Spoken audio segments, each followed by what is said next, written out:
लोग पहुंचे नहीं अभी तक। क्लास ज्वाइन करो, तुम लोग कहाँ हो?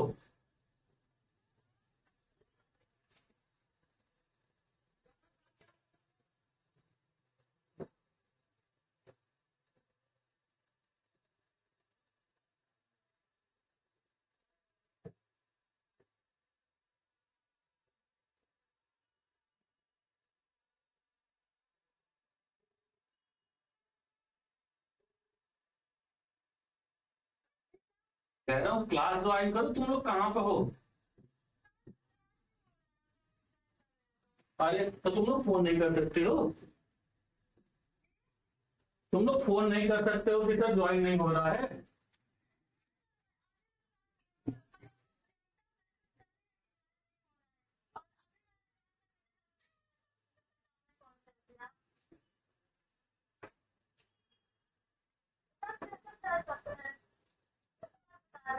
एक मिनट रुको।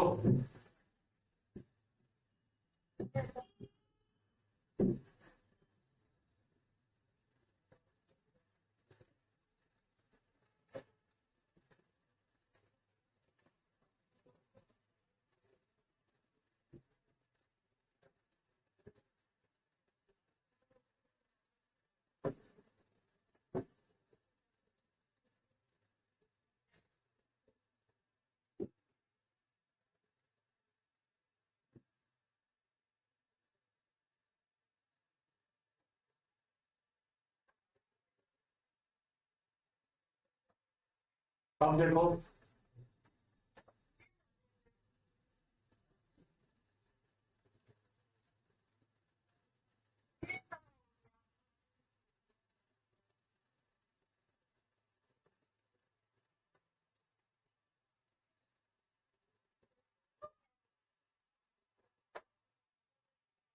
चलिए सबसे तो फटाफट क्लास में।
Good evening. Good evening, good evening, good evening. कैसे हैं बच्चे भाई सभी ये? हाँ। जी सर, बढ़िया। आप? मैं भी बढ़िया हूँ। बच्चे बताएं फटाफट क्या चल रहा है।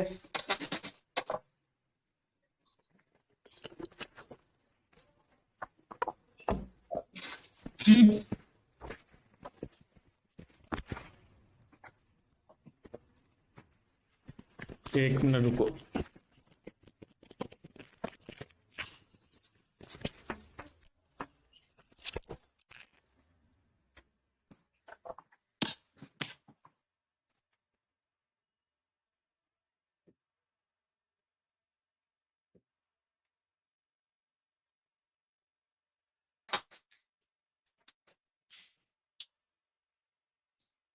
मैं यहाँ से आज 29 से ही क्लास ऑन कर दिया था।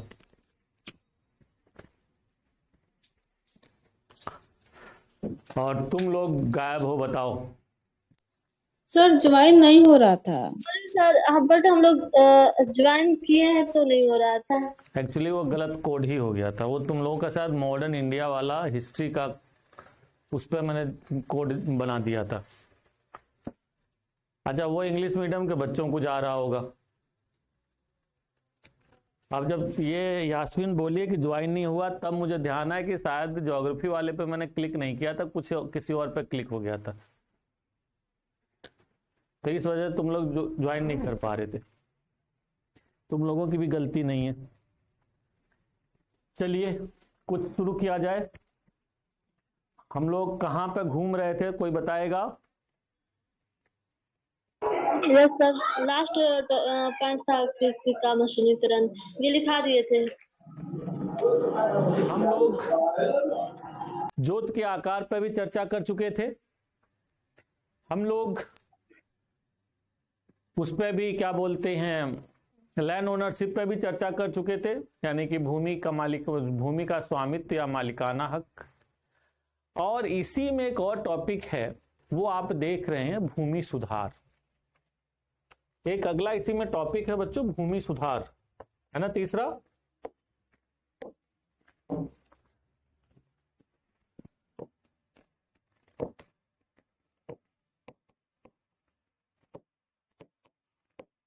भूमि सुधार, लैंड रिफॉर्म।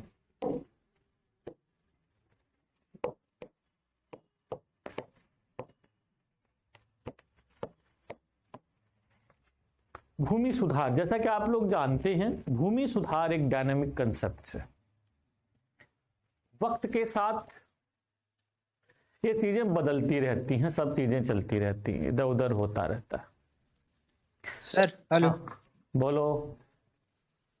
सर कल प्रभाव लिखवा रहे थे, हो गया क्या प्रभाव?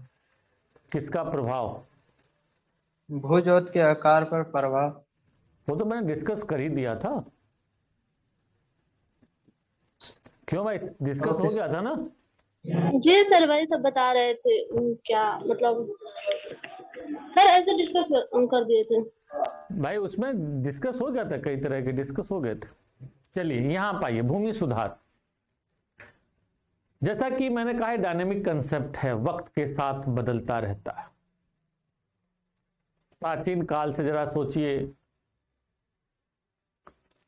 शेरशाह सूरी ने फिर शुरुआत की मध्यकाल में, फिर उसके बाद अकबर ने लैंड रिफॉर्म किया व्यापक स्तर पर।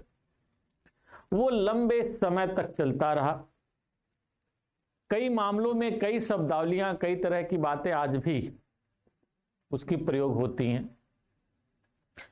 फिर ब्रिटिश काल में फिर एक तरह से उन्होंने लैंड रिफॉर्म करने की कोशिश की, और उसी में आप लोगों ने देखेंगे कि भूमि का मालिकाना हक उन्होंने अलग अलग क्षेत्रों में अलग तरह से डिवाइड कर दिया। जमींदारी प्रथा, तो फिर आपका रैयतवाड़ी, महालवाड़ी, ये सब प्रथाएं लागू की ना उन्होंने। अब इसी क्रम में भूमि के मालिकाना हक से मतलब होता है कई तरह का, लैंड रिफॉर्म से मतलब होता है कई तरह की चीजें, कि भूमि का मालिकाना हक देना, भूमि का जोत निर्धारित करना, किसको कितनी मिलेगी, अधिकतम सीमा निर्धारित करना, एक मिनिमम सीमा निर्धारित करना। कई तरह के इसमें टाइम टू टाइम रिफॉर्म होते रहते हैं। फिर बिखरी हुई भूमि को एक जगह करना, जिसे आप लोग सुनते हो चकबंदी। क्यों बच्चों? चकबंदी शब्द से मैं समझता हूं सब लोग वाकिफ होंगे। अनेक कार्यक्रम चलते रहते हैं समय के अनुसार। भारत में भी आप लोग देखोगे भूमि सुधार कार्यक्रम लागू किया गया। ब्रिटिश काल में जो भूमि कानून था वह बहुत ही शोषणकारी था। वह शोषणकारी प्रवृत्तियों से भरा हुआ था, विशेष रूप से जमींदारी प्रथा जो वहां पे भारत में व्याप्त थी। स्वतंत्रता के बाद आप लोग देखते हो सबसे पहले इस दिशा में विशेष रूप से कार्य आपके जम्मू कश्मीर राज्य में किया गया। जम्मू कश्मीर राज्य में वहां पर जो बड़े बड़े लैंड होल्डर्स थे उनसे काफी बड़ी मात्रा में भूमि को खींचकर यानी कि लैंड सीलिंग कर दी गई, एक लिमिट बांध दी गई कि इससे ज्यादा आप नहीं रह सकते, क्योंकि माना गया कि इतनी भूमि इनके संक्रियात्मक गतिविधियों के लिए यानी कि वो संक्रियात्मक जोत का आकार और आर्थिक जोत का आकार एक तरह से दोनों बहुत एनफ है। विशेष रूप से संक्रियात्मक एक बड़ा जोत का आकार है, उसमें उनको बांध दिया गया कि भाई आप इतना रखेंगे, बाकी जो भूमि बची वह भूमि छीनकर आम लोगों में बांट दी गई। उसका बड़ा सुखद परिणाम ये रहा कि स्वतंत्रता के बाद जम्मू कश्मीर में कबीलाइयों के बीच, बहुत से कबीलों के बीच असंतोष फैल रहा था, वह असंतोष तुरंत नियंत्रित हो गया। यह सबसे बड़ी खास बात रही। उसके बाद मद्रास में कानून लाया गया, फिर उसके बाद देश के दूसरे भागों में केंद्र सरकार द्वारा कानून लाने का प्रयास किया गया।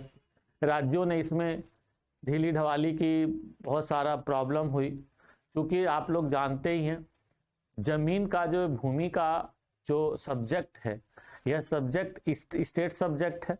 जानते होंगे आप लोग, पॉलिटी पढ़ेंगे तो उसमें आपको पता चलेगा ये स्टेट सब्जेक्ट है। इस स्टेट सब्जेक्ट में आप देखेंगे विशेष रूप से कि ये हुआ कि भाई नहीं, राज्य ही नियम बनाएंगे। राज्यों नियम बनाने लगे तो बड़े सारे विवाद होने लगे। फिर इसी को देखते हुए केंद्र सरकार ने लैंड रिफॉर्म एक्ट लाया, जमींदारी उन्मूलन अधिनियम। जमींदारी उन्मूलन अधिनियम लाकर सरकार ने जो बीच में जमींदार थे, जो इतनी बड़ी भूमि के मालिक बने हुए थे, जो देश के बहुत बड़े क्षेत्र में यानी कि वेस्ट बंगाल, उड़ीसा, बिहार, पूर्वी उत्तर प्रदेश, झारखंड, इन सभी क्षेत्रों में यह अधिनियम विशेष रूप से लागू था, उन सभी को खत्म कर दिया।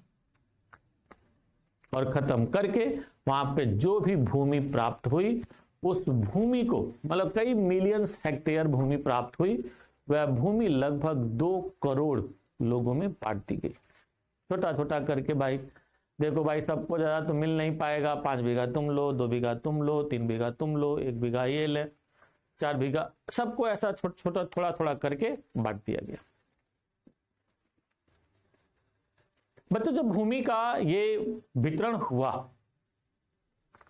तो इसका भी बड़ा सकारात्मक प्रभाव पड़ा।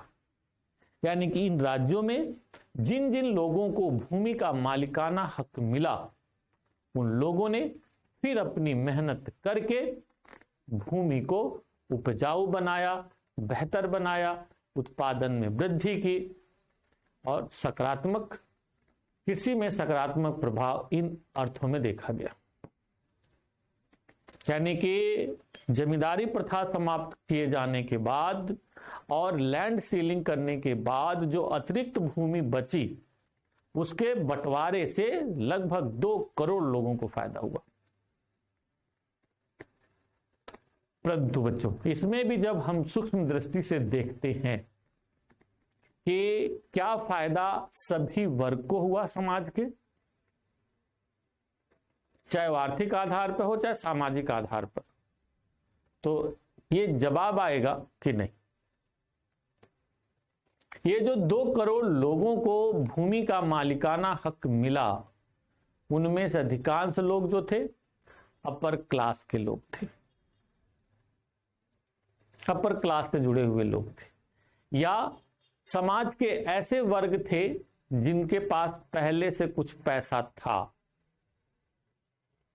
पहले से कुछ पैसा होने की वजह से जब भूमि का मालिकाना हक बांटा जा रहा था तो उस समय जो अधिकारी थे, आप लोग जानते ही हैं, ब्रिटिश पीरियड से ही भारत में तो पहले से ही रिश्वतखोरी थी। पता चला कि पकड़ा दिया गया। यह स्थिति हो गई कि उस समय अधिकारी अपनी मर्जी से जिसका चाहें लो भाई, मतलब ऐसे ऐसे भी केसेस आए कि अधिकारियों ने कोई व्यक्ति जाके बड़ा अच्छा गाना गा दिया, उन्हें पसंद आ गया, ले तेरे नाम से ये भी लिख देता हूं जमीन, लो भाई साइन मारना, ये जमीन इसकी है। मतलब कोई लॉजिक नहीं कि भाई एग्जैक्टली क्या लॉजिक होना चाहिए, किस आधार पर दिया गया। तो कई जगहों पर अधिकारियों की माना मानी, प्रशासनिक अक्षमता का अभाव के कारण, भ्रष्टाचार के कारण समाज के सभी वर्गों को भूमि नहीं बच सकी, और सभी वर्गों को भूमि नहीं बटी तो इसका मतलब सबका उत्थान नहीं हुआ।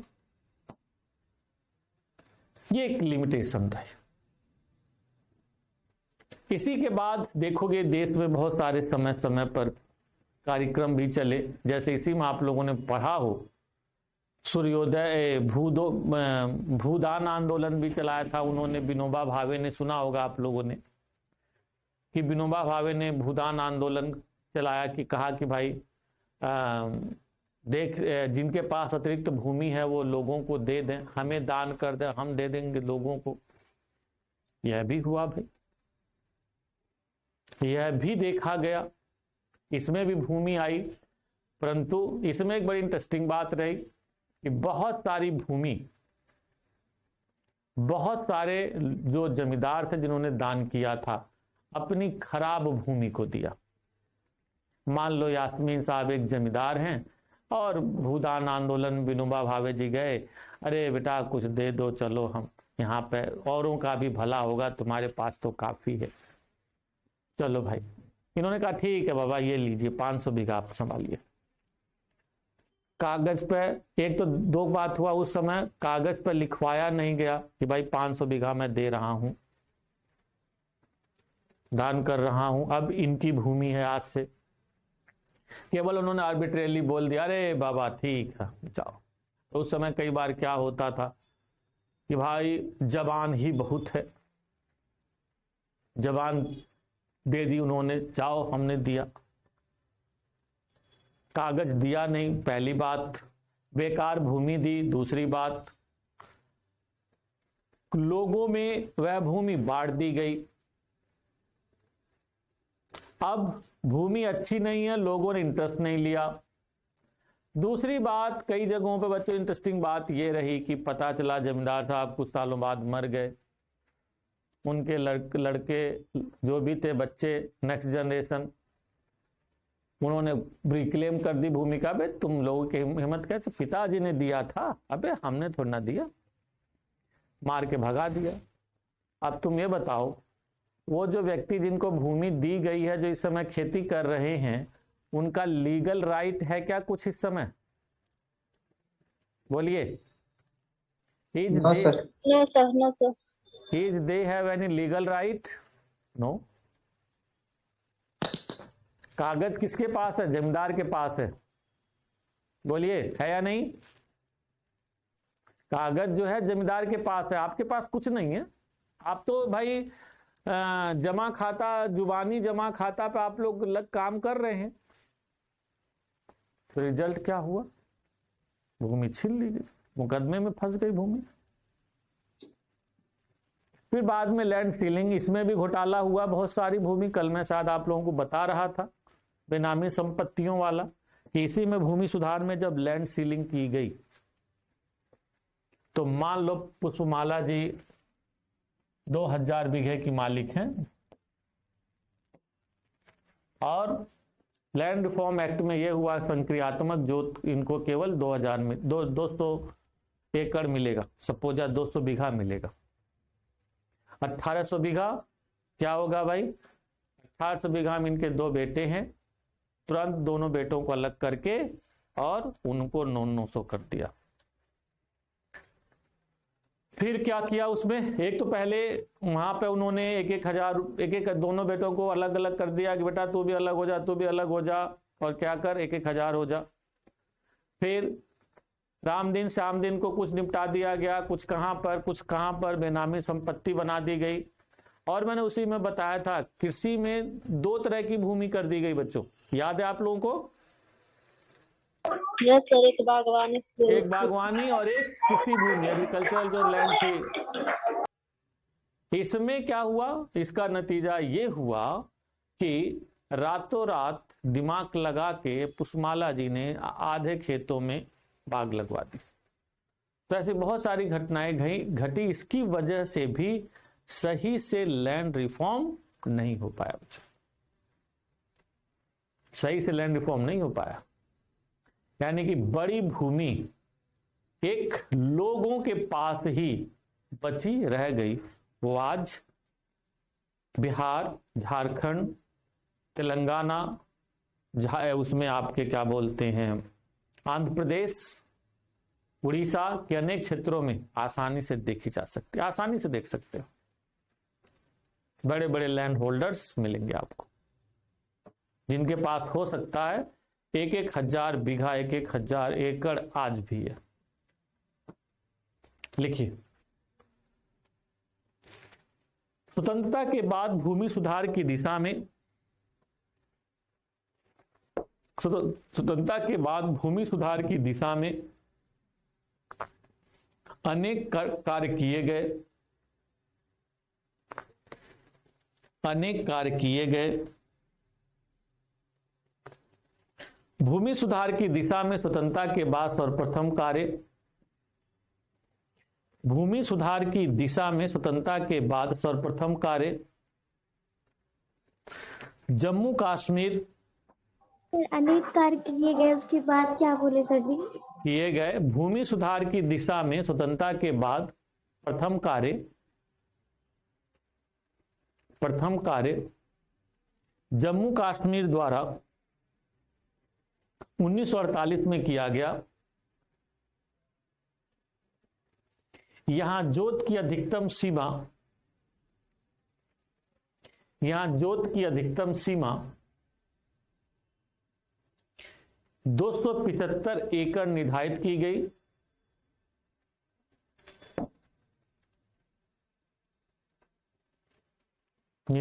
गई। इस प्रक्रिया से स्थानीय सर अधिकतम सीमा 275 एकड़ निर्धारित की गई। इस प्रक्रिया से स्थानीय कबीलाइयों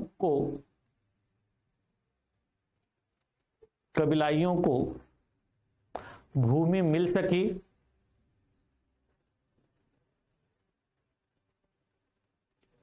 और भारतीय क्षेत्र में जनजातियों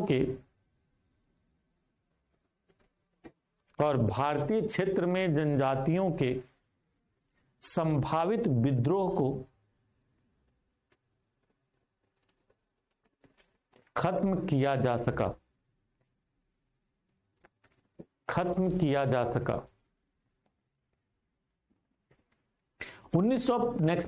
1950 के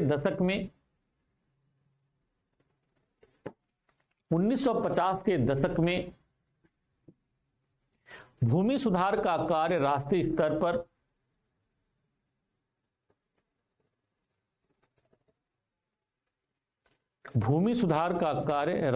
स्तर पर प्रयोग किया गया।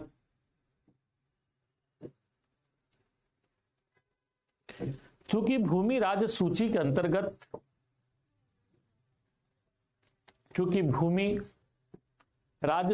अंतर्गत रखा गया, इसीलिए राज्यों को यह सलाह दी गई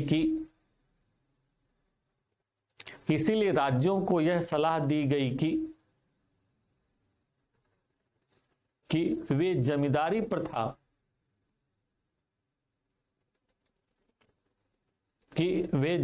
प्रथा तथा अन्य परंपरागत प्रथाओं को समाप्त करके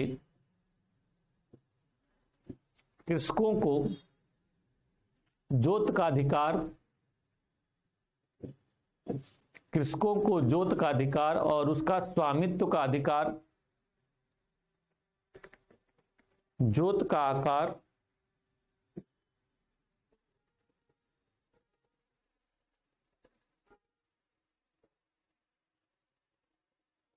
जोत का अधिकार और उसका स्वामित्व का अधिकार दिया जाए।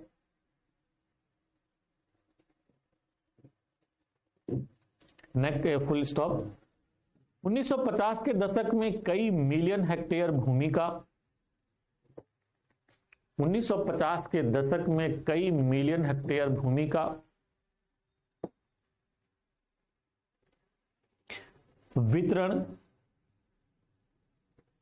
लगभग 2 करोड़ किसानों को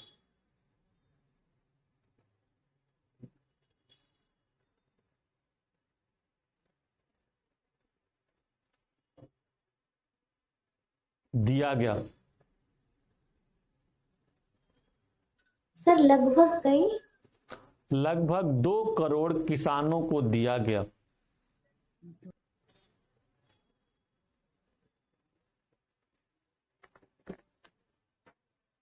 उन्नीस सौ 50 के दशक में कई मिलियन हेक्टेयर भूमि का वितरण लगभग 2 करोड़ किसानों को दिया गया और लगभग 1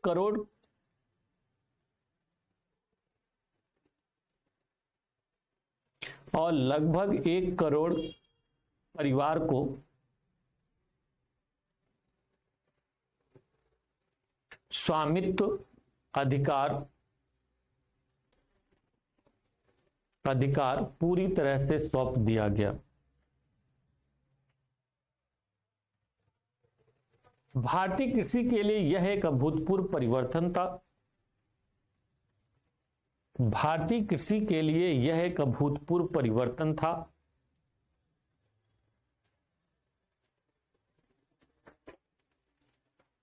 अभूतपूर्व परिवर्तन था।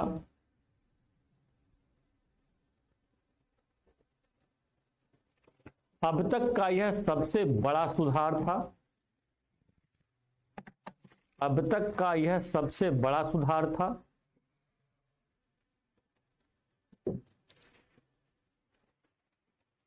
सबसे बड़ा भूमि सुधार था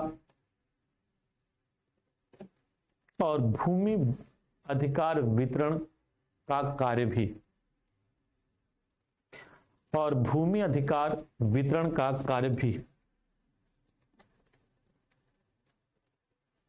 यद्यपि विभिन्न राज्यों ने अपनी सुविधा के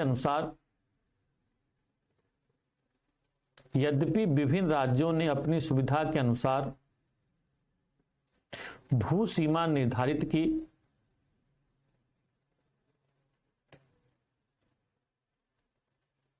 लेकिन सबसे महत्वपूर्ण था अधिकारों का वितरण। सर विभिन्न राज्यों ने अपनी सुविधा के अनुसार भू सीमा निर्धारित की, मतलब कितनी भूमि किसको मिलेगी। एक यूनिवर्सल नहीं था कि हर पूरे देश में सबको इतना ही, क्योंकि मैंने कल बताया था कि भाई हर राज्य में अलग अलग भूमि की उर्वरता होती है। तो स्थानीय परिस्थितियों के अनुसार ये हुआ भाई इस एरिया में मान लो हर किसान को इतना इतना दे दो भाई 10-10 बीघा, तो नहीं भाई वहां जमीन 50-50 बीघा दो, क्योंकि इससे नीचे वो संक्रियात्मक जोत नहीं रहेगा ये। तो इस तरह से अलग अलग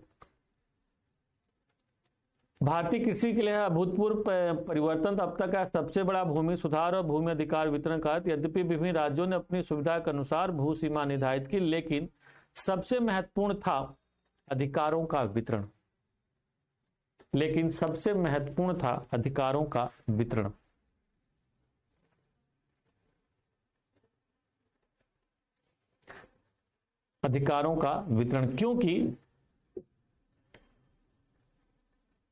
क्योंकि इससे किसानों में सुरक्षा की भावना बलवती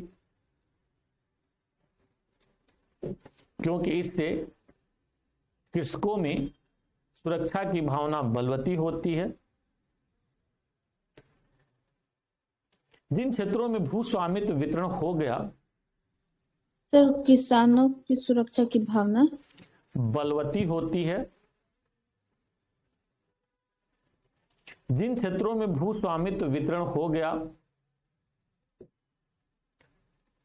उन क्षेत्रों में कृषकों में भूमि में निवेश प्रारंभ किया। कृषकों ने भूमि में निवेश प्रारंभ किया और कृषि उत्पादकता में भारी वृद्धि हुई। कृषि उत्पादकता में भारी वृद्धि हुई।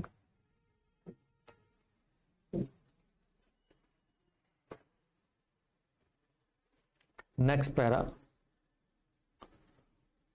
उपरोक्त वितरण को सूक्ष्म दृष्टि से अवलोकन करने पर,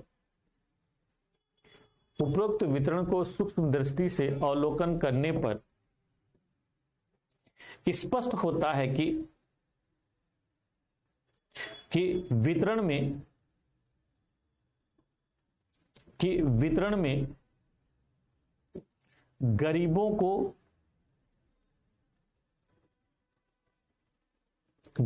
को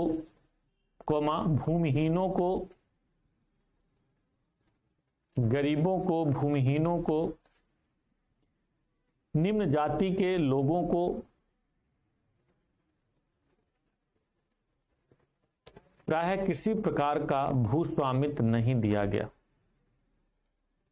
प्रायः किसी भी प्रकार का भूस्वामित्व नहीं दिया गया।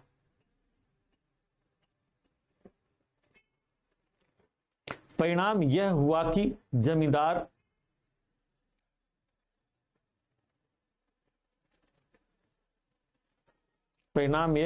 जमींदार विशिष्ट जाति के लोग या समूह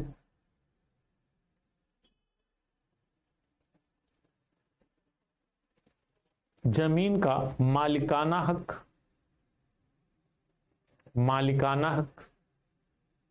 प्राप्त किया।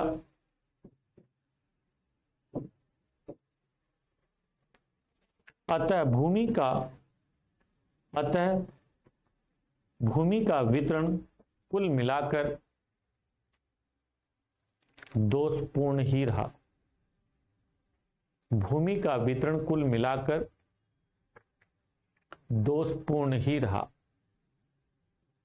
सर भूमि का वितरण कुल मिलाकर दोषपूर्ण ही रहा और कृषि सुधार आशा के अनुरूप नहीं हो सका।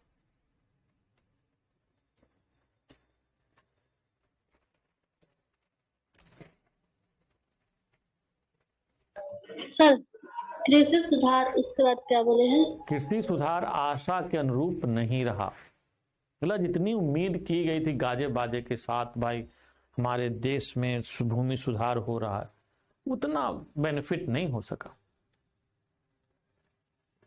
नेक्स्ट पैरा, यद्यपि इस भूमि सुधार कार्यक्रम से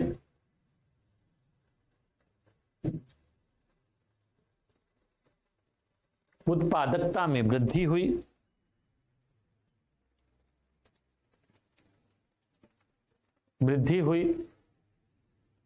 जिससे ग्रामीण क्षेत्रों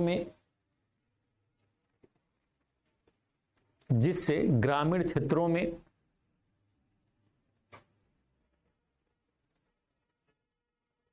लोगों का जीवन स्तर बेहतर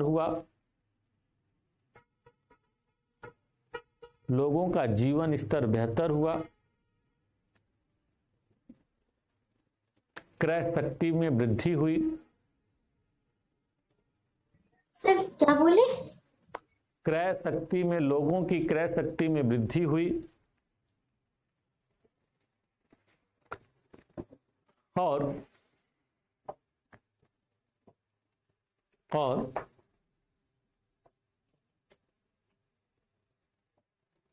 कृषि में अधिशेष तथा नकदी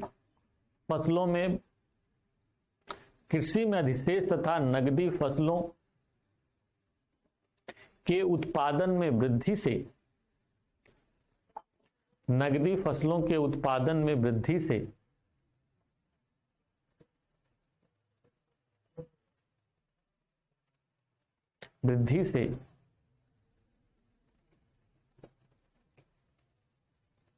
से उद्योगों को भी गति मिली।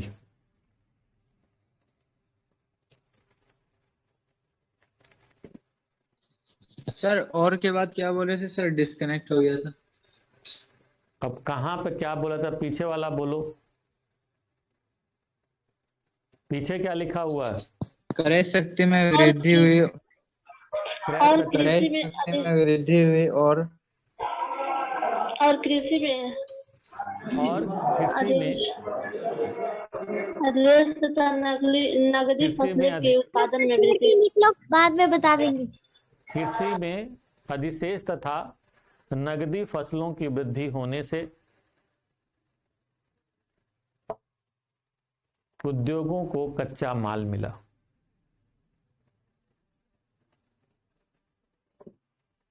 सर उद्योगों को गति न मिली कि कच्चा माल मिला? गति मिली, कच्चा माल मिला। कच्चा माल मिलेगा तभी तो गति मिलेगी। जी सर। उद्योग बैठ के बनाएंगे क्या? यही होता है, दोबारा बोलने पर वो लाइन अभी 4 बार बोलूंगा 4 लाइन हो जाएगी। मीन हाँ हो सकता है कुछ वही निकलेगा। तो भाई कच्चा माल मिलेगा तो गति मिलेगी। तुम बनाओगी क्या बैठ के, बोलो? जब कच्चा माल आएगा तभी तो बनाओगी ना भाई। आखिर वेस्ट बंगाल में जूट मिल जो भारत में इतनी तेजी से चल रही थी स्वतंत्रता के बाद, उन जूट मिलों को इतना तेजी से नुकसान क्यों हुआ? क्योंकि जूट मिलों को कच्चा माल आना ही बंद हो गया। कच्चा माल नहीं आ रहा था, कंपनी छाटने लगी, मजदूर जिंदाबाद मुर्दाबाद करने लगे। फिर चूंकि ज्यादातर उस समय परमानेंट लॉ था, कंपनी हिसाब करना होता था, भारी पैसा देना होता था। कंपनी ने कहा मारो गोली, हमारे पास पैसा वैसा नहीं है भैया।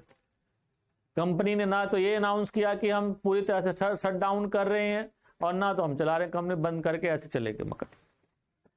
लेबर ने उस एरिया में अपने अपने एरिया में जिस मकान में रहते थे, जहां रहते थे, उस पर कब्जा कर लिया।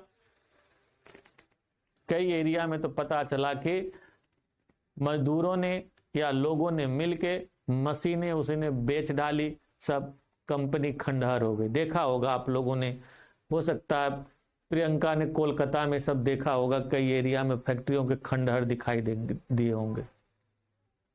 क्यों प्रियंका, देखा है कोलकाता में? जी सर, जी सर। बहुत सारी फैक्ट्रियां बंद हो गई हैं। अब सिर्फ हमारे बगल में है जो मतलब लोगों की रोजी रोटी उसी से चलती है, बस वही एक चल रहा है बस। फैक्ट्रियां बंद हो गई, वो भी बेटा कमजोर दशा में, वो भी नहीं दौड़ रही होगी, वो भी पता भी चला वैसी है। वो कोविड की वजह से वो भी बंद पड़ी थी, बट अभी मतलब मैक्सिमम चल रही है। चलो भाई, कोविड की अलग बात, सब फैक्ट्रियां बंद हो गई। पता चला लेबर नेता, पता चला कि अधिकारी मिलके कबाड़ा बेच के खा गए। अब भूमि तो भाई लीगल है, वो तो चुराई नहीं जा सकती। मालिक भी छोड़ के भाग गया कि जाएंगे तो भैया करोड़ रुपए लोगों को हिसाब देना पड़ेगा। चलो लड़ने दो, मुकदमा लड़ने दो, आज नहीं कल, कल नहीं परसों देखेंगे। इतने में चुपचाप किसी दिन जीत जाएगा, किसी दूसरे को हैंड ओवर करके भाग गया। वहां पे देखते देखते फिर मिल की जगह रेजिडेंशियल एरिया, कॉम्प्लेक्स, मॉल कुछ और बन गया। जैसे मुंबई में हो रहा है, कई जगहों पे हो रहा है, मैं तो देख रहा हूं। हमारे यहाँ मोदी नगर एरिया जो था, मोदी नगर का नाम शायद आप लोगों ने सुना हो, one of the biggest industrial centre in western UP. देखते देखते सब फैक्ट्रियां बंद हो गई। कई जगहों पर कच्चे माल की कमी रही, नेतागिरी की प्रॉब्लम रही, बहुत सारी प्रॉब्लम रही, अपनी अपनी बंद हो गई। मिसमैनेजमेंट रहा, निम्न उत्पादकता रही, हड़ताल तालाबंदी रही, कई सारे कारण रहे, सब बंद हो गए धीरे धीरे। तो वो बहुत सब चीजें बहुत नजदीक से मैंने देखा है। चलिए भाई नेक्स्ट लिखिए।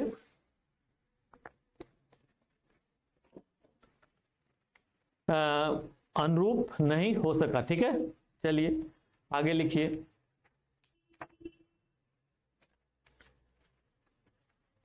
ये किसी में है, हाँ लिखो नेक्स्ट पैरा। भूमि सुधार कार्यक्रम के अंतर्गत, भूमि सुधार कार्यक्रम के अंतर्गत अनेक नीतियां अपनाई गई। उनमें से कुछ प्रमुख निम्नलिखित हैं।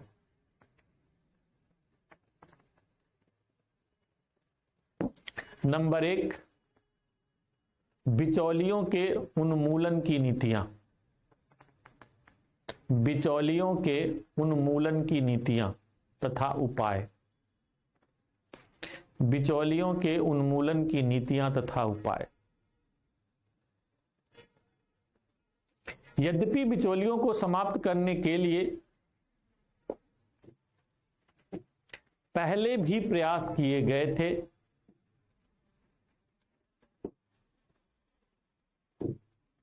सर यद्यपि की बात थोड़ा सा बोल दीजिए ना। यद्यपि बिचौलियों को समाप्त करने के लिए पहले भी प्रयास किए गए थे,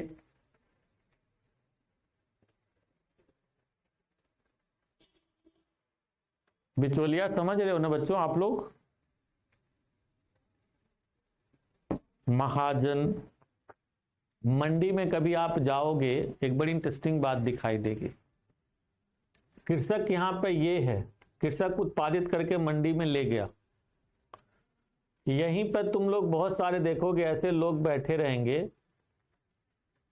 जो दाम का निर्धारण करेंगे। ये क्या करेंगे? कृषक से तुरंत सारा सामान खरीद लेंगे। अरे तुम क्या करोगे, इतनी देर बैठे, लाओ लाओ इधर लाओ, कितने का? 50 रुपए। अरे 40 रुपए ले लो, जाओ ठीक है जाओ। 10 कृषक पहुंचे इसके पास, 20 कृषक पहुंचे, इसने ज्यादा सामान 5 क्विंटल आलू खरीद लिया, मान लो सबसे 1-1 क्विंटल दिया, 5 क्विंटल इसने ले लिया। अब ये क्या करेगा आगे? जो सब्जी बेचने वाला जाएगा, जो दूसरा ट्रेडर परचेजर है वो जाएगा, इससे कहेगा भाई 60 रुपए का। अब ये खरीद के लाया तो ये अब तुम्हें रिटेलर के रूप में घर घर बेच रहा है। तो ये क्या बच्चों कौन हुआ? ये मिडिल मैन हुआ। हमारी मंडियों में यदि आप लोग गए हो तो ये बहुत सिंपल फीचर देखा जाता है मिडिल मैन्स का। यही नए कानून में इन सभी के समाप्ति का भी प्रावधान किया गया था कि भाई कहीं पर भी ले जाके बेचो, कहीं कोई वो नियम नहीं है। सरकारी मंडी में लेके जाओ, किसी प्राइवेट को बेचो, किसी कंपनी को बेचो, किसी को भी बेचो, जो आप किसान अपना उगाए जहां चाहे वहां ले जाके बेचे। पर तुमने देखा भी इस कृषि कानून में मिडिल मैन मिल के इतना फंड किए कि 1 साल आंदोलन चला और अल्टीमेटली सरकार को विड्रॉ करना पड़ा। क्यों भाई? इससे देश का भारी नुकसान हो रहा था। दिल्ली के रास्ते कई सारे ब्लॉक पड़े हुए थे, यदि वहां पर लाठी बरसाई जाती तो समस्या, उससे देश की एकता अखंडता पर खतरा था। अन्य कई तरह के अंत में सरकार ने कहा मारो गोली भैया जिसको जो रहना। और आप लोग देख रहे हो वही नेता जो उस समय किसानों के वो बनते थे, अब अलग अलग राजनीतिक पार्टी के सपोर्टर बन गए, यहां तक कि अब खुद वो लड़ रहे हैं चुनाव। तो चुनाव लड़ने का मतलब क्या? अपने अपने राजनीतिक इंटरेस्ट थे, जनता के बीच अपनी इमेज बनानी थी, बाकी किसान का क्या फायदा हुआ। तो यहां पर पहले ही समस्या थी देश में, उसी को 1946 में मद्रास एक्ट लाया गया, मद्रास कानून लाया गया। वहां पर पहली बार प्रयास किया गया कि भाई मिडिल मैन जो है यहां पर बिचौलिए, इनको हटाओ। ये किसान को देखो अब क्या करते हैं, कई बार बहुत ज्यादा आलू आने लगा तो 40 रुपए की बजाय कहेंगे अरे 20 रुपए लेना हो तो लो, 15 रुपए लेना हो तो लो, नहीं तो जाओ। अभी आप लोगों ने रिसेंट में ही सुना होगा किसी किसान को 1.25 रुपए मिले थे, उसके एक बुग्गी या कितने बुग्गी समझ रहे हो, मतलब जो बैलगाड़ी होती है ना उस टाइप के, एक बड़ी क्वांटिटी लेके प्याज गया था नासिक के मार्केट में, उसको 1.25 रुपए मिला। सोचिए वो किसान कभी बेचने जाएगा? तुम लोग कई बार सुनते होगे उचित दाम न मिलने के कारण और स्टोरेज में आलू को जगह न मिलने के कारण कई बार किसान आलू को वहीं पर फेंक देते हैं, कोल्ड स्टोरेज के सामने ट्रॉली उलट देते हैं। सुना होगा कई बार न्यूज में। वो सोचता है इतनी दूर भर के लाए हैं, इतना डीजल लगा, घर पे कहाँ पे वो करेंगे, छोड़ो यहीं फेंक के चलो। सुना है कि नहीं आप लोगों ने, कभी देखा है? ये न्यूज में कई बार चलता रहता है। तो ये सब प्रॉब्लम होती मिडिल मैन की वजह से। मतलब सीधा हो, आप उत्पादक हो और कोई क्रेता हो।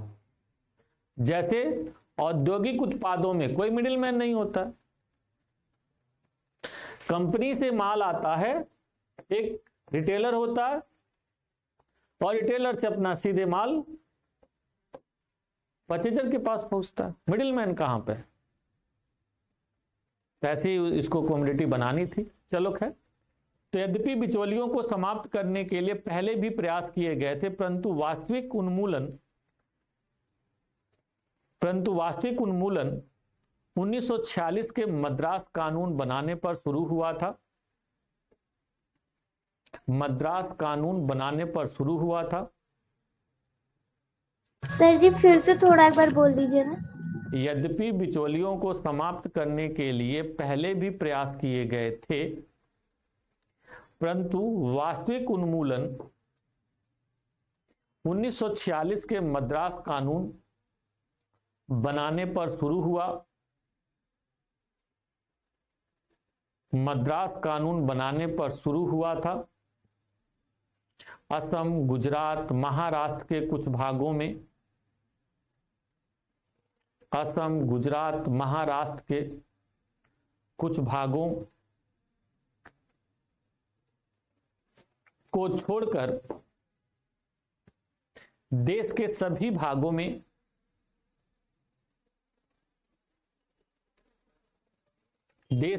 भागों में बिचौलियों को हटाने के लिए कानून बनाए गए। देश के सभी भागों में बिचौलियों को हटाने के लिए कानून बनाए गए। उल्लेखनीय है कि पश्चिमी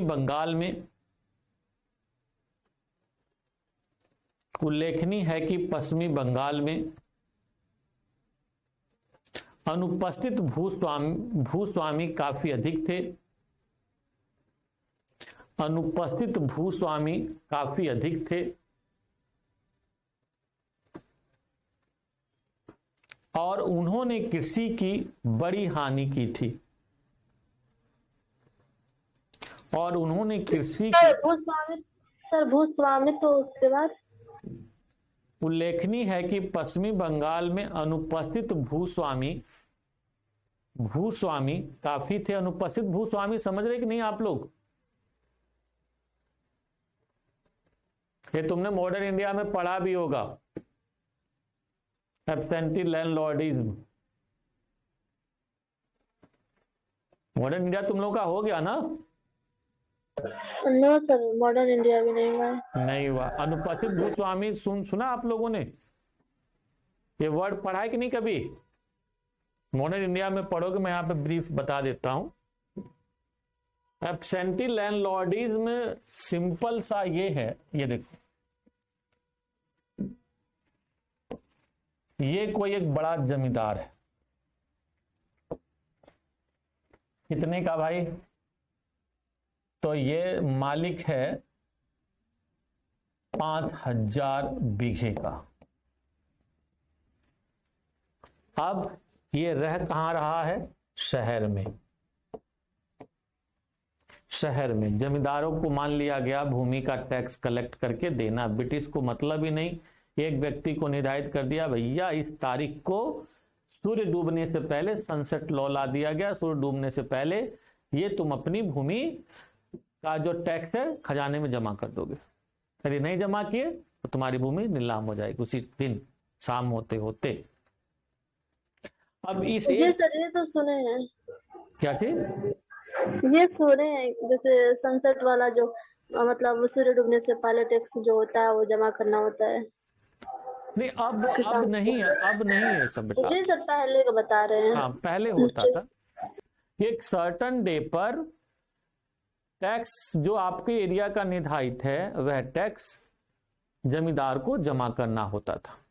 उसके बाद ब्रिटिश को कोई मतलब नहीं तुम कितना ले रहे हो, कितना दे रहे हो, किससे क्या ले रहे हो, डजन मैटर। मैटर भैया ये है कि तुम मेरे खाते में जमा कर दो, बस खत्म बात। अब देखो यहां पर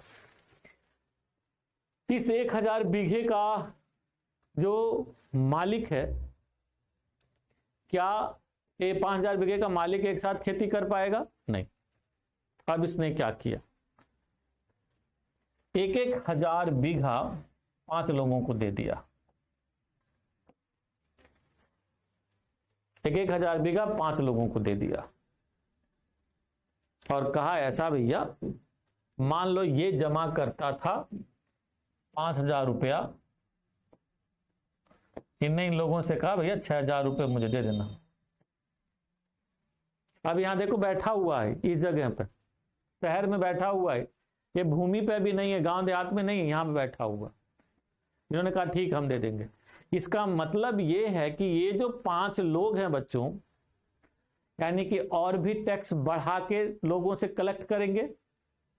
बोलो भाई, इन्हें भी तो बीच में कमाना होगा। ये 6000 का 7000 लेंगे कि नहीं, ये बताओ। ये 6000 का अब 7000 नहीं लेंगे तो ये बताइए फायदा क्या होगा इनको। अब इन्होंने बढ़ा लिया, ये भी कौन सा 1000 बीघा खेती जोत पाएंगे। इन्होंने क्या किया कि भैया ऐसा है 500 बीघे बांट दिए।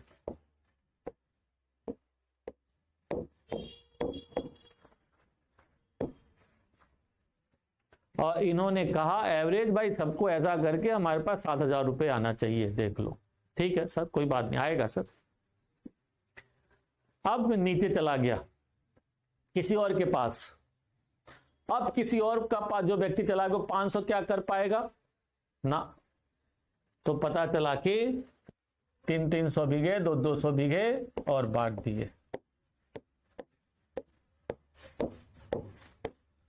तो ये बताओ ये लोग अब 8000 रुपये कमाना चाहेंगे कि नहीं? बोलिए भाई। अब लास्ट में क्या हुआ, सारा जोर किस पे पड़ रहा है? किसान पे पड़ रहा, यानी किसान से अधिक टैक्स कलेक्ट हो रहा। ये बताओ, ये तो साहब हैं जमींदार, इनको अपने जमींदारी से कोई मतलब नहीं है। ब्रिटिशर सोचे थे कि ये जमींदार जो होगा ये अपने क्षेत्र में विकास करेगा, इन्हें कोई मतलब नहीं है। क्योंकि अंग्रेजों को भी मतलब नहीं है ज्यादा, इन्हें भी मतलब नहीं है ज्यादा। इन्होंने दे दिया उन 5 लोगों को। वे 5 लोग भी मोरलेस शहर में यहीं रह रहे हैं। अरे साहब जिंदा मत करिए। फिर इन 5 लोगों ने दे दिया था 10 लोगों को, सपोज वे यहीं कहीं रह रहे हैं शहर में। ये बताओ खेती कर रहे हैं, भूमि पर कहीं पर हैं? No sir. नहीं, एब्सेंट हैं कि नहीं? जी सर।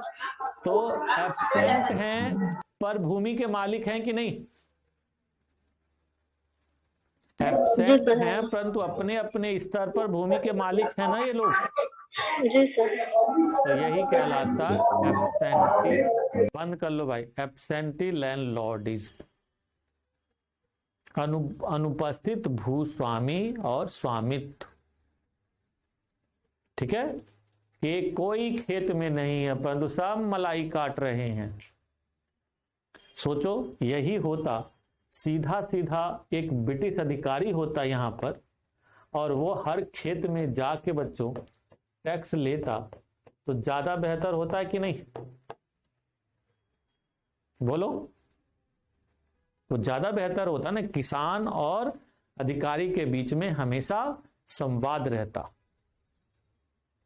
और अधिकारी है तो एक निश्चित सीमा से ज्यादा, क्योंकि सरकार जुड़ी हुई तो एक निश्चित सीमा से ज्यादा नहीं ले सकती है, क्योंकि कई उसकी जिम्मेदारियां हैं। सीधे सीधे विद्रोह हो सकता था। यहां पे क्या है भाई, पता ही नहीं भैया किसको टैक्स जा रहा है, कहीं कोई पता नहीं है। अंत में जा रहा अंग्रेजों को, यही समझते समझते भारतीय लोगों को कम से कम 80-90 साल लग गए, 100 साल लग गया।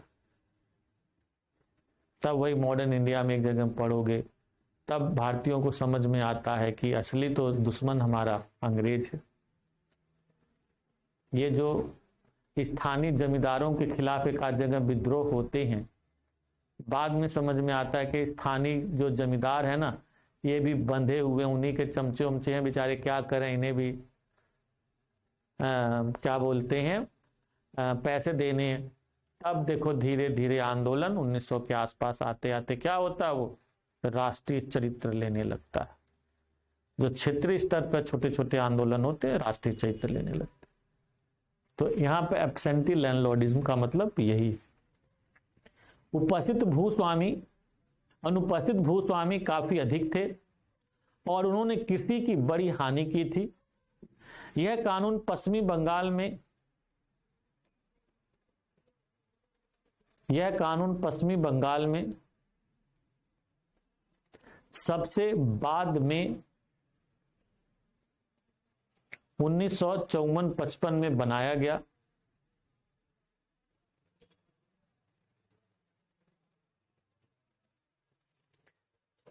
इन कारणों से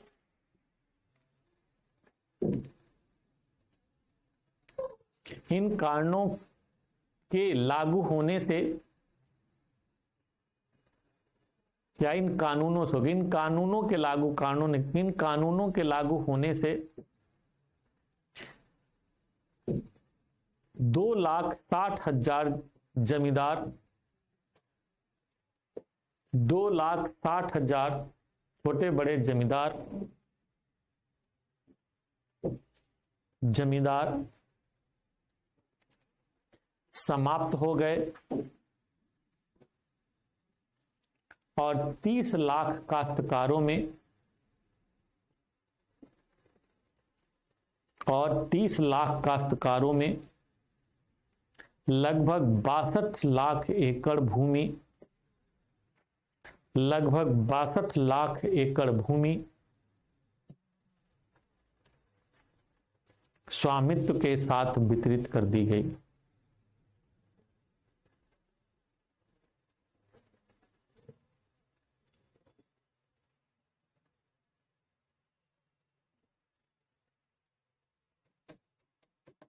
नेक्स्ट पैरा, बिचौलियों के उन्मूलन संबंधी कानून में, बिचौलियों के उन्मूलन संबंधी कानून में कई त्रुटियां थीं, जिस कारण से भूमि का स्वामित्व,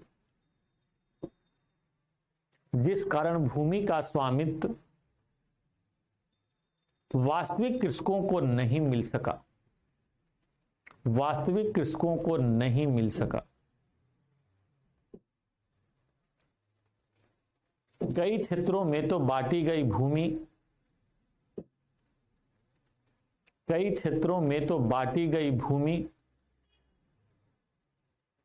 जमींदारों द्वारा जबरदस्ती या प्रलोभन,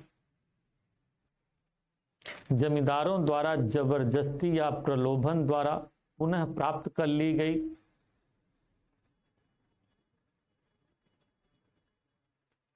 पुनः प्राप्त कर ली गई। अतः देश के कई भागों में विभिन्न लोगों, अतः देश के कुछ भागों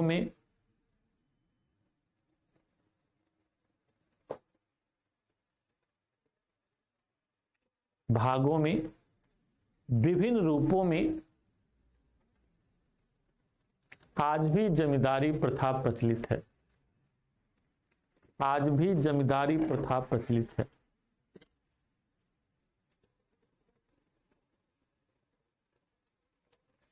क्योंकि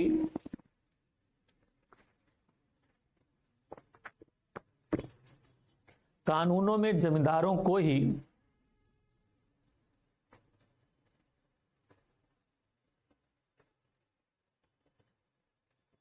बिचौलिया माना गया।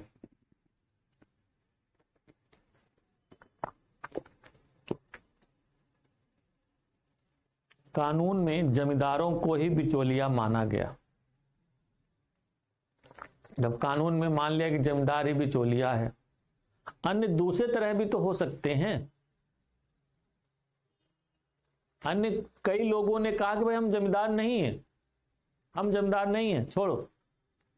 उस समय सरकार से कहा कि ठीक हम जमींदार नहीं, हमें कोई मतलब नहीं, हम छोड़ दे रहे हैं। बाद में जाके लोगों को डरा धमका कहा बे तेरी हिम्मत कैसे। इस तरह की मूवी आप लोगों ने बहुत सारी अमरीश पुरी वाली मूवी देखी होगी, जिसमें किसानों के हाथ कटवा के सिग्नेचर, कई जगह किसानों को नशा वशा दे के सिग्नेचर करा लिया, अंगूठा लगवा लिया, डरा धमका के अंगूठा लगवा लिया, दारू पिला के लगवा लिया। देखते हो कि पुरानी मूवीज में 1970 की मूवीज देखो आप। Yes sir. अमरीश पुरी अक्सर ठाकुर बनेगा और उसी में कहीं पर मिथुन चक्रवर्ती आएगा एक इंस्पेक्टर बन के, अधिकारी बन के। तो वो कहानी जब तक मारा रहता था उससे भी अंगूठा लगवा लेता। क्या चीज श्रवण क्या कह रहे जब हो? कोई मर जाता था उससे भी अंगूठा लगवा लेता। हाँ वही ना, वो कई सर जो जमींदार रहता कई तरह से उसमें देखो कि एक से घटना। अभी एक मूवी आई थी उसकी, बड़ी अच्छी थी मूवी, हालांकि हिट नहीं हुई, कपिल शर्मा की। कपिल शर्मा की मूवी आई थी, अंग्रेजों वाली टाइम की मूवी थी, पता नहीं क्या नाम था उसका। यस सर हम देखे हैं। हाँ। मतलब वो भी शायद क्या बोलते हैं ऑफिसर शायद बने हुए थे, कपिल शर्मा जो थे। हाँ, उसमें उनका वही रोल था। हाँ उसमें कहानी सिंपल यही है। बंद कर लो भाई, साइलेंट कर लो। कहानी सिंपल यही है कि वो एक गांव का आवारा टाइप का फालतू, मतलब आवारा तो नहीं कह सकते, मतलब बेरोजगार और फालतू टाइप का लड़का है। तो एक अंग्रेज के यहाँ जाता है, उसको चाचा वाचा वैसे लेके जाते हैं। अंग्रेज के कमर में दर्द रहता है वो वाला। तो अपने यहाँ सुने होंगे वो पैर जो माना जाता है, जो उल्टा पैदा हुए लोग होते हैं वो पैर लगाते हैं तो दर्द ठीक हो जाता है। कौन सा होती है, क्या बीमारी एक होती है बोली जाती है ग्रामीण एरिया में? झूठा की बीमारी बोलते हैं। क्या बेटा? झूठा। झूठा? जी सर, यहाँ तो झूठा की बीमारी बोलते हैं। अच्छा, ऐसा तो नहीं, मुझे नहीं पता भैया। तो मैंने एक आध बार देखा, कुछ लोग होते हैं वो पैर लगाते हैं उसके कमर पे, ऐसे ऐसे माली वो करते हैं पैर लगा के, और ठीक भी हो जाते हैं। अच्छा, वो कुछ इस टाइप का था, वो एक अधिकारी के प्रॉब्लम थी, उसको लगाता है, इधर उधर ठीक हो जाता है। वो बड़ा खुश होता है, कहता है साहब जी मुझे भी नौकर रख लो। वो नौकर रख लेता है, मतलब बन जाता है सेना में एक उसका दरवान उरवान टाइप। उसी में एरिया में एक ठेके जो वो होता है, जमींदार होता है। जमींदार मिल के अधिकारी से उस एरिया की पूरी जमीन को कैप्चर करा लेता है। एक दिन बुलाता है शाम को, आइए भाई हम सभी को इनवाइट करते हैं और ऐसा वैसा, और खाना वाना खाते हैं, हम कुछ चर्चा करना चाह रहे हैं। सभी लोग बड़े खुशी से जाते हैं और सुबह उठते हैं तो देख रहे हैं सबके अंगूठे लगे पड़े, क्योंकि रात में यस सर, सबको शराब पिलाकर नशे हाँ। की हालत में। नशे की हालत में सबका निशान लगवा देता है। अब वहीं पर फिर कहानी आगे बढ़ती है, कैसे क्या चलता है।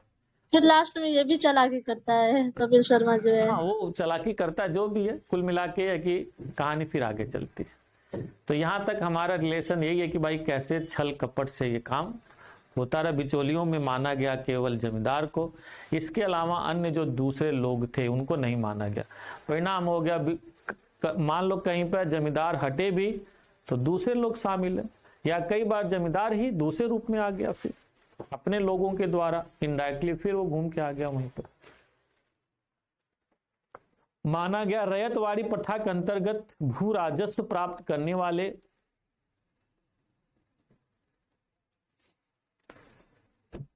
रैयतवाड़ी प्रथा के अंतर्गत भू राजस्व प्राप्त करने वाले तथा अनुपस्थित भूस्वामी अछूते ही रह गए।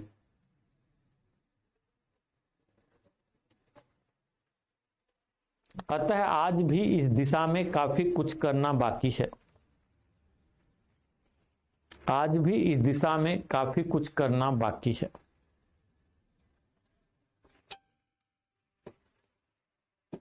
अब तुम लोग ध्यान दो यहां पे बच्चों। जमींदार तो ये माना गया ना, तो इस जमींदार की खत्म हुई कहानी। बाकी इसके नीचे जो छोटे मोटे, मान लो थोड़ा ये भी चर्चित था इसकी कहानी, परंतु ये जो छोटे मोटे थे इनको तो नहीं माना गया ना, तो जाके कैप्चर कर लिए भैया, हम मालिक हम मालिक हम मालिक हम मालिक, सेटिंग कर लिया अधिकारियों से। चलिए, काश्तकारी सुधार के उपाय, नेक्स्ट हेडिंग दो, काश्तकारी सुधार के उपाय। बिचौलियों का उन्मूलन संबंधी कानून का, काश्तकारी सुधार के उपाय, बिचौलियों का उन्मूलन संबंधी कानून का मुख्य उद्देश्य भूमिहीन किसानों को भूमि उपलब्ध कराना था। सर बिचौलियों का उन्मूलन संबंधी कानून का मुख्य उद्देश्य भूमिहीन किसानों को भूमि उपलब्ध कराना था, परंतु इस पट्टे पर कृषि की समस्या का हल नहीं हो सकी।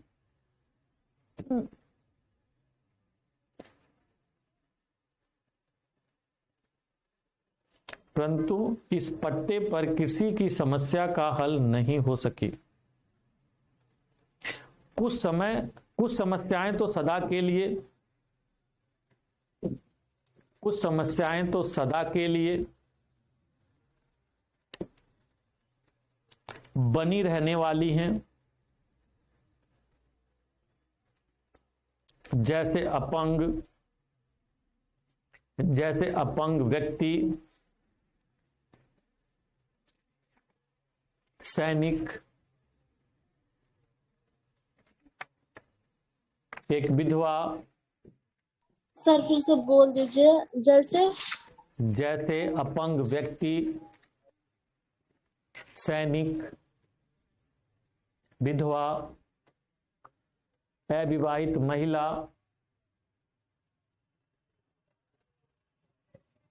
स्वयं अपनी भूमि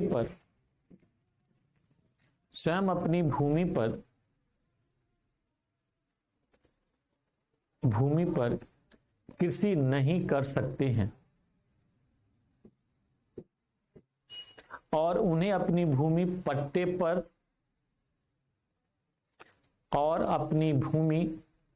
पर देने ही पड़ते हैं।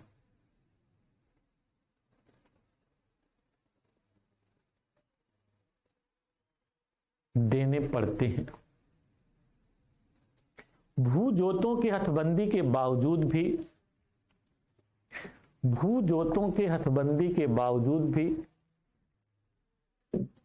कई लोगों के पास इतनी अधिक भूमि होती है कि भूजोतों के हथबंदी के बावजूद भी कई लोगों के पास इतनी अधिक भूमि होती है कि वे स्वयं उस भूमि पर कृषि नहीं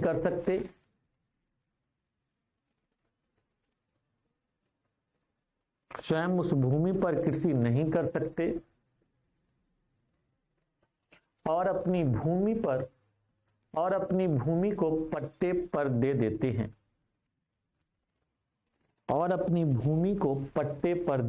हैं।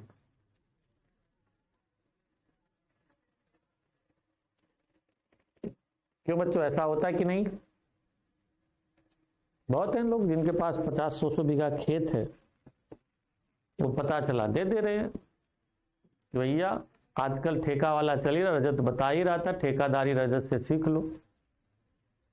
क्यों रजत, ऐसा चला गया रजत लगता।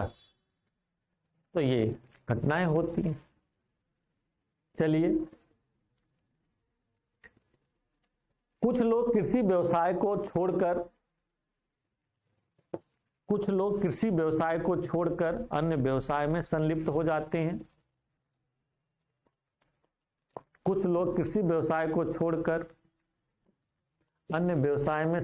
जाते हैं। और उनकी भूमि भी पट्टे पर प्रयोग की जाती है।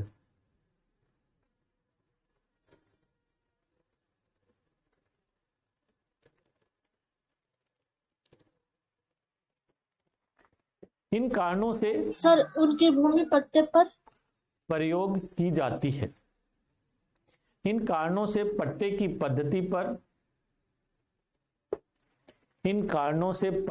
पद्धति पर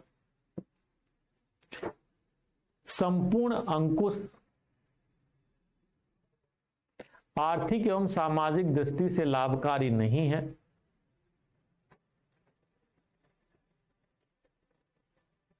आर्थिक एवं सामाजिक दृष्टि से लाभकारी नहीं है।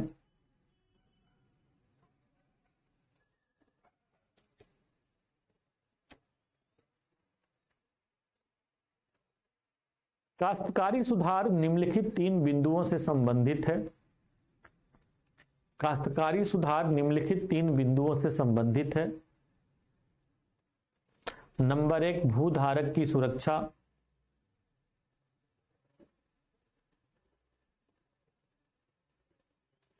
नंबर 1, भूधारक की सुरक्षा सबसे पहले भाई जरूरी है। दूसरा, लगान की विनियमन करना।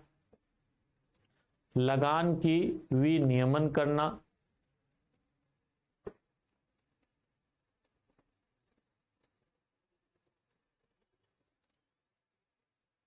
और नंबर 3, पट्टेदार को भूस्वामित्व प्रदान करना। पट्टेदार को भूस्वामित्व प्रदान करना। समझ गए बच्चों? इसी में भूमि सुधार में एक और है बच्चों, भूमि की चकबंदी की आवश्यकता। लिखिए, हेडिंग दीजिए, जोतों की चकबंदी की आवश्यकता।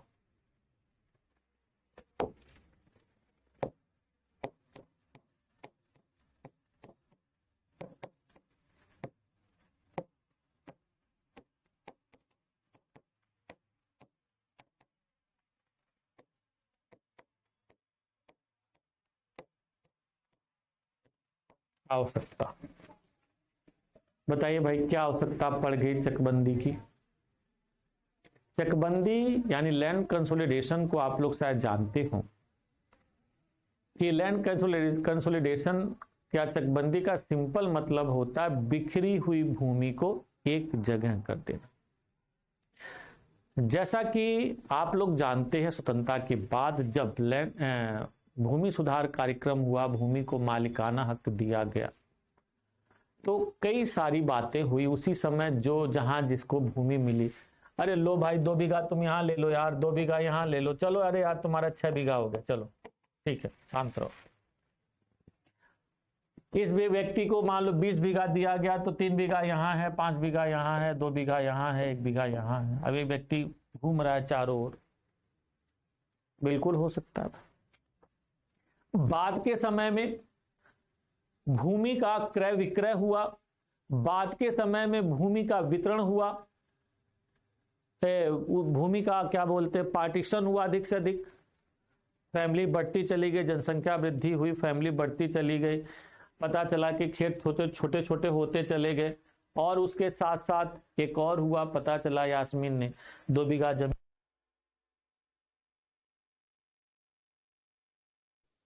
सर आपकी आवाज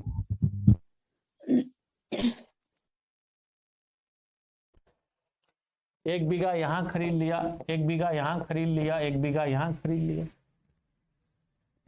जहां इन्हें जब जैसे मिला, तब ये बताओ, काश्तकार 20 बीघा की काश्तकार है, परंतु इसकी जमीन इनकी 10 जगह है, तो कोई फायदा है? बहुत नुकसान है बच्चों। फायदा कम, नुकसान ज्यादा। एक जगह यदि भूमि होती तो बकायदा ये यहाँ पे मान लो ये 20 बीघा है, तो एक जगह पर भूमि होती इनकी, तो यहीं पर ये आसानी से एक ट्यूबवेल से सारे एरिया की सिंचाई कर सकती है। ये बताओ 5 जगह 8 जगह इनकी भूमि है, कितने ट्यूबवेल लगाएंगी? बोलिए, कितने कुएं खुदवाएंगी ये? अब समस्या क्या है भाई? सिंचाई की व्यवस्था नहीं हो पा रही है, तो अब निर्भर किस पर रहना है? पड़ोसी पर निर्भर रहना है। इनका बगल में ट्यूबवेल है, ट्यूबवेल पर है, इन पर निर्भर रहना है। और गांव देहात में देखते हो कि बच्चों कई बार लोग ईर्ष्यावश तुम्हें पानी नहीं देंगे खेत में चलाने के लिए। ध्यान दिया कभी आप लोगों ने, एक्सपीरियंस है ऐसा?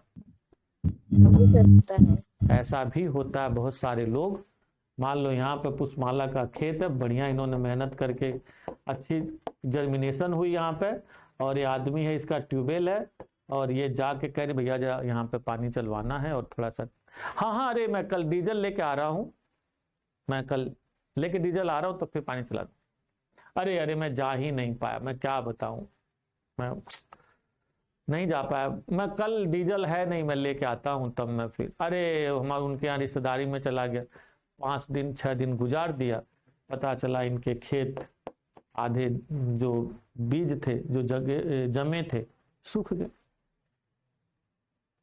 सूख गए बेचारे, कमजोर हो गए जो उसमें कमजोर थे।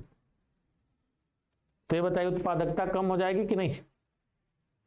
परंतु वहीं यदि एक जगह होता तो अपने मर्जी के मालिक रहते, जब देख रहे हैं हाँ भाई खेत में इस वाले पार्ट में पानी चलाना, हाँ भाई पानी चलाओ, एक बड़ा खेत है, आसानी से ट्रैक्टर का प्रयोग कर सकते, कृषि उपकरणों का प्रयोग कर सकते। इस एरिया में बहुत सारे यदि वो आ रहे हैं, क्या बोले, जानवर, जंगली जानवर आ रहे हैं, फेंसिंग करा दिया कि चलो भाई 1 लाख रुपए लेके फेंसिंग करा दो, हटाओ। ये बताइए सुरक्षा बढ़ी कि नहीं, उत्पादकता बढ़ेगी कि नहीं? इससे कृषि में उत्पादकता बढ़ती है। तो चकबंदी के अपने बहुत सारे फायदे हैं, लिखिए। स्वतंत्रता के बाद भूमि सुधार कार्यक्रम में, स्वतंत्रता के बाद भूमि सुधार कार्यक्रम में महसूस किया गया कि भारत में किसानों के न सिर्फ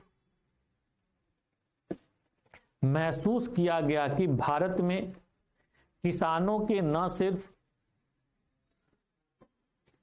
सिर्फ जोत के आकार छोटे हैं, जोत के आकार छोटे हैं, बल्कि कुल जोत अनेक स्थानों पर बिखरा हुआ है।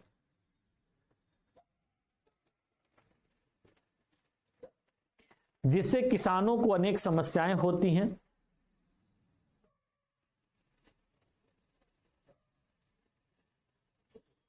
अनेक समस्याएं होती हैं।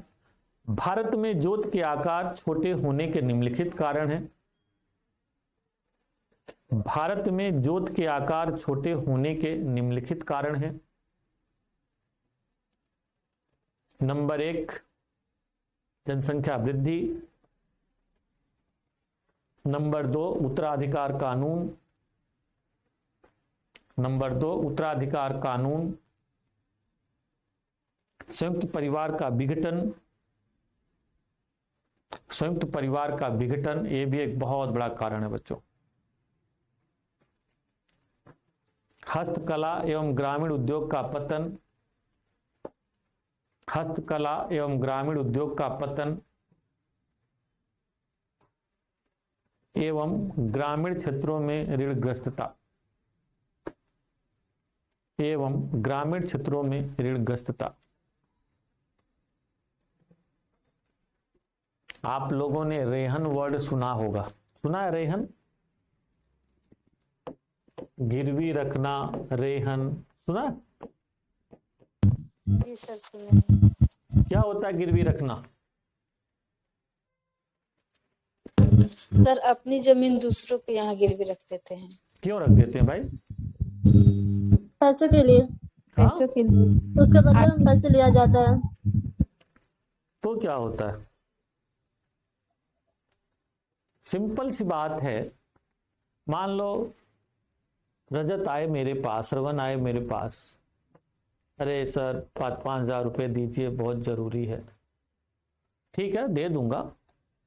कब दोगे? तो 6 महीने बाद। तुम्हारे देखो भरोसा नहीं है, मैंने पिछली बार दिया था, तुमने किस तरह से दिया भैया, भरोसा नहीं तुम्हारा, कोई भरोसे वाली चीज लाओ। तो ऐसा करो, बीबी उबी के गहने वहने हो लेके आओ। नहीं साहब वो नहीं है, वो तो देखिए नहीं। तो ऐसा करो, ये जो तुम्हारा खेत है ना, तो जो खेत है उस खेत का आधा बीघा हमें दे दो। जिस दिन तुम 5,000 दे जाओगे इसका ब्याज, उस दिन ले जाना अपना खेत। ठीक है, ठीक है माई बाप, दे दिया, गिरवी रख दिया। अब पता चला 5,000 दे नहीं पा रहे हैं, और ये साहब उस खेत को किया जाए, तब एक छोटा टुकड़ा हो गया ना इस खेत का। बताओ, अब इस खेत में 2 पार्ट हो गए, छोटे छोटे 2 टुकड़े हो गए। देखा होगा सर आप लोगों ने गांव देहात में इस तरह की घटनाएं घटित होती। आगे लिखो नेक्स्ट पैरा। उपरोक्त कारणों के परिणाम स्वरूप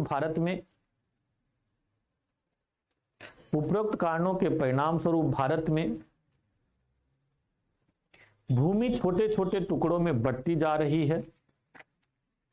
भूमि छोटे छोटे टुकड़ों में बढ़ती जा रही है, जिससे निवेश की समस्याएं सामने आ रही है। जिससे निवेश की समस्याएं सामने आ रही है। इसी के मद्देनजर स्वतंत्रता के बाद देश के अनेक भागों में भूमि सुधार कार्यक्रम के अंतर्गत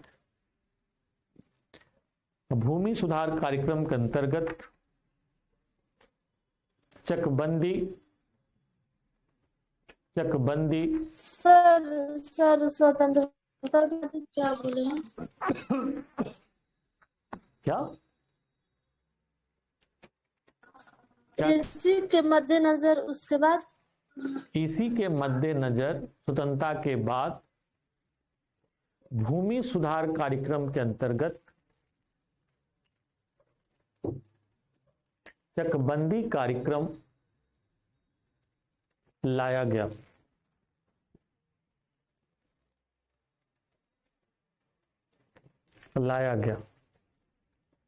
चकबंदी का उद्देश्य यह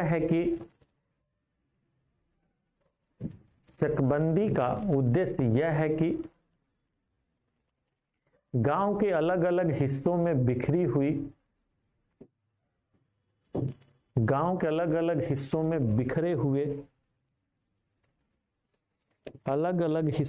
बिखरे हुए खेतों को इकट्ठा करके एक बड़े भूखंड का रूप देना।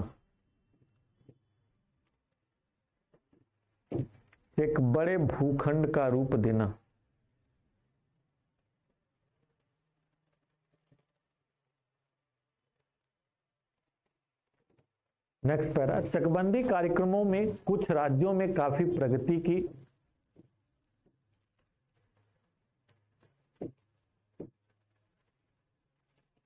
चकबंदी कार्यक्रमों में कुछ राज्यों ने काफी प्रगति की, जिसमें पंजाब, हरियाणा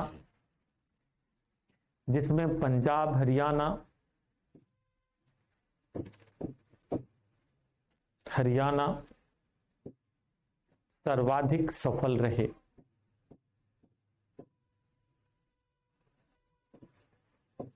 बाद के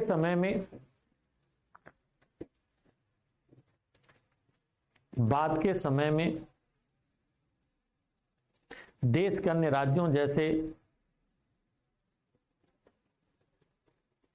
देश के अनेक राज्यों में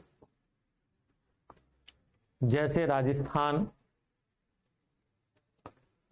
दक्षिणी भारत के राज्यों में यह कार्यक्रम शुरू हुआ परंतु सफल नहीं हो पाया।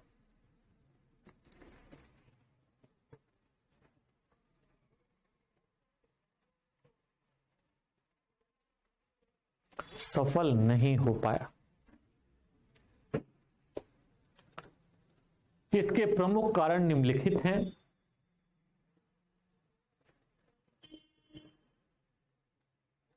किसान अपनी पैतृक भूमि से अत्यधिक जुड़े हुए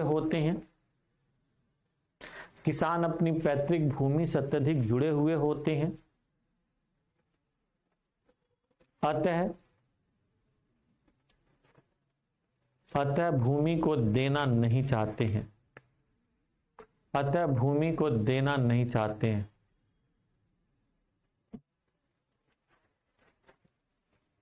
एक ही गांव के अलग अलग भागों में, पॉइंट नंबर 2, एक ही गांव के अलग अलग भागों में भूमि की उर्वरता अलग अलग पाई जाती है, भूमि की उर्वरता अलग अलग पाई जाती है।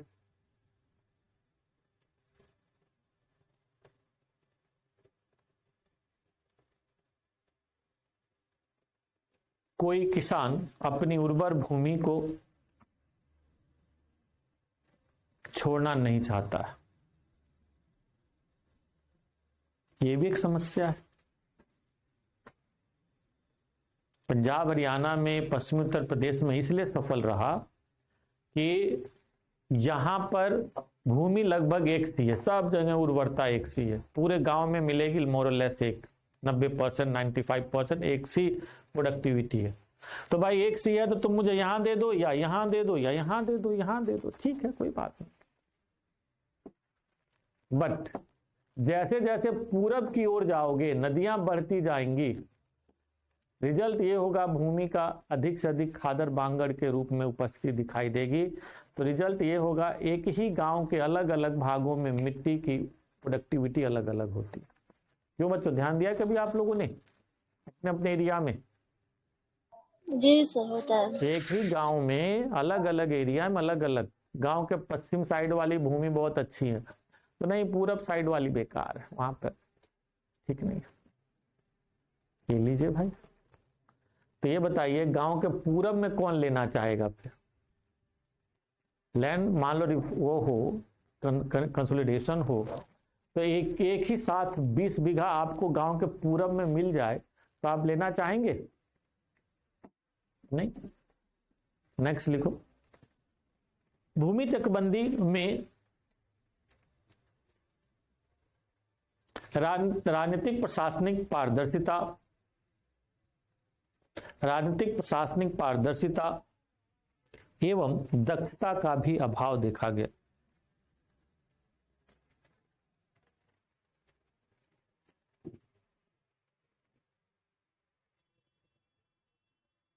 पता चला श्रवण ने अधिकारी को चुपचाप 5,000 रुपए निकाले, अरे भाई मेरा वाला गांव के पश्चिम साइड वाली भूमि काट देना। यास्मीन बेचारी नहीं दे पा रही हैं, चिल्ला रही हैं, मुझे नहीं लेना, मुझे नहीं लेना, मुझे मान्य नहीं है, कोर्ट में चली गई। तो ऐसे बहुत सारी इश्यूज हैं। तो ऐसे बहुत सारे बच्चों वो है चकबंदी कार्यक्रम, परंतु जहां जहां चकबंदी कार्यक्रम हुआ नो डाउट बहुत लाभ हुआ। जैसे अभी पंजाब हरियाणा, पश्चिमी उत्तर प्रदेश, यही राज्य तुम लोग देखोगे बाद के समय में, यही राज्य बाद के समय में क्या हुआ, सभी कृषि हरित क्रांति में, कृषि क्रांति में जो हरित क्रांति आई उसके अग्रगामी बने। ये सारी परिस्थितियां पहले से तैयार, लैंड कंसोलिडेशन हो चुका है और सारी चीजें एकदम सब लोगों ने कहा ठीक है भाई, कृषि उपकरण आसानी सबको एक जगह मिल गया, 20 बीघा जमीन, अब बड़ी भूमि हो गई, बड़ी भूमि हो गई तो आसानी से वो उपकरण भी यूज कर सकता है, बड़ी भूमि हुई आसानी से सिंचाई की सुविधा का विस्तार कर सकता है, आने जाने का रास्ता बना सकता है, बहुत सारी चीजें वो उस पर डेवलप कर सकता है। क्यों बच्चों, कर सकता है कि नहीं? तो इस तरह से आप बहुत सारी चीजों को समझ सकते हैं। तो चलिए फिर आज इतना रहने दिया जाए, कल हम लोग चर्चा करेंगे अवसंरचनात्मक कारक। ठीक है जी sir, thank you sir, good night sir. Good night, good night. Thank you, sir. Thank you sir.